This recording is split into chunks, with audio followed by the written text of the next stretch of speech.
We'll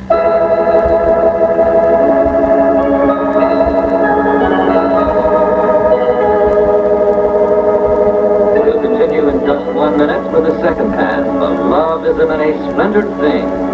Brought to you today by... Hang on to your youth by buying you into the lives of younger men.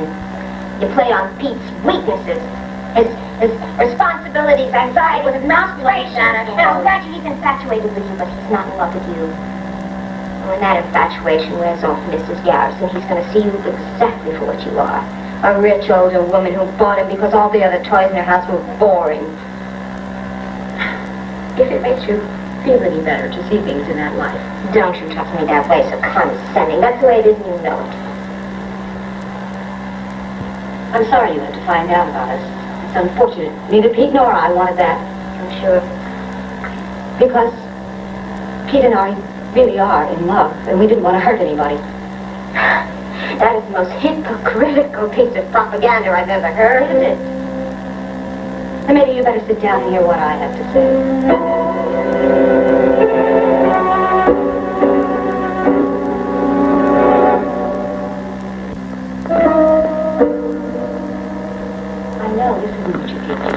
You don't want to hear me say it. But Pete and I really do love each other. Now, if I were indulging in romanticism, I'd say that we were very much in love, but it was just one of those things. One of those fabulous things. Angel, it's something both of us have felt for quite some time. Something you arranged and encouraged. No. How can you say that to me after all the publicity campaigns? You were so clever and organized. Now, that was for the center. All those talk shows and interviews, anything so you and Pete could be together. You know, it's funny how not one of them ever saw the light of day. All right. There were times when we were alone. Sure. All the nights I sat alone myself in the house, all the nights Pete said he was working. Would you believe me if I told you that Pete felt genuinely guilty about that? Believe you? I'll bet the two of you sat around here laughing about poor dumb Angel and how stupid she was not to catch on That sooner. is not the way we felt at all. Well, I'll tell you the reason I didn't catch on sooner. Because I didn't want to. I wanted to believe Pete. I wanted to believe everything he told me, that you were my friend. And that our marriage was all right. That's what Pete wanted to believe, too. And that, believe it or not, is what I wanted. I don't believe it. I tried to break it off. Pete tried to break it off because he is a sensitive and conscientious man. And that's something I don't think you've ever fully realized, Angel. Don't you dare play that game with me. What I'm trying to say is, Pete was not unfaithful because he wanted to be, but because he couldn't help himself, just as I couldn't help the way I felt about him. Now what am I supposed to do? Sympathize with the two of you? Sympathize with your problem? I'm just asking you to try and understand. Oh, how gracious of you. How rotten and how foggy. Let me tell you a couple of things. All the talk in the world is not going to change the way Pete and I feel. Maybe not. But before you start lecturing on me on what I should understand, maybe I ought to fill you in on a couple of facts of life. He couldn't love you.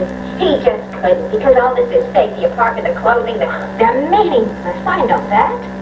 He's going to see through you in a minute. Oh, he did. He saw that I was lonely and frightened. And the infatuation will wear off.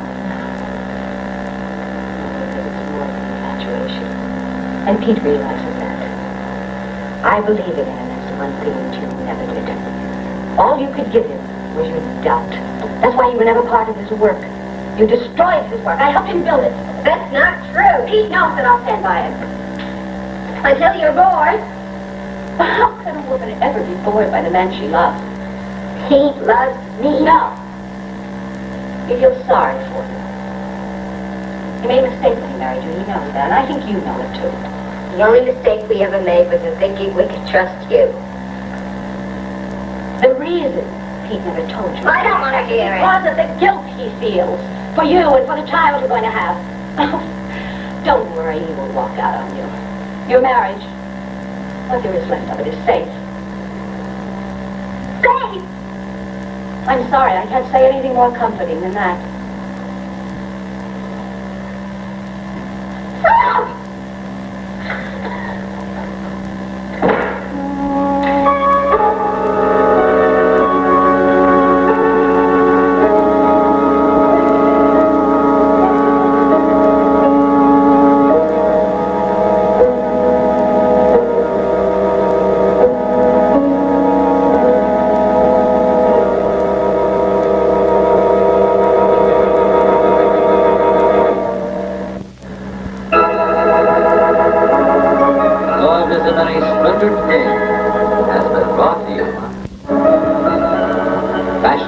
provided by T. Jones.